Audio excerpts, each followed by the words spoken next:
Iginiit ni Chloe San Jose na ilang beses nilang sinubukan humingi ng tawad sa pamilya Yulo.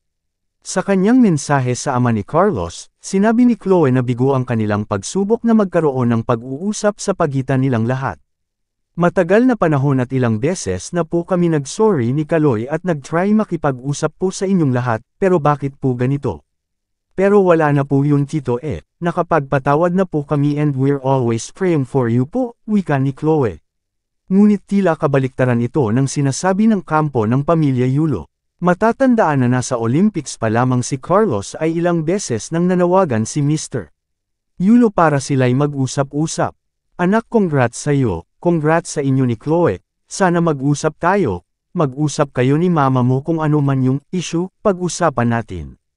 Kasi hindi totoo yung mga kumakalat sa balita, ani Mr. Yulo. Kumalat din sa social media na ilang beses sinubukan tawagan ni Mr.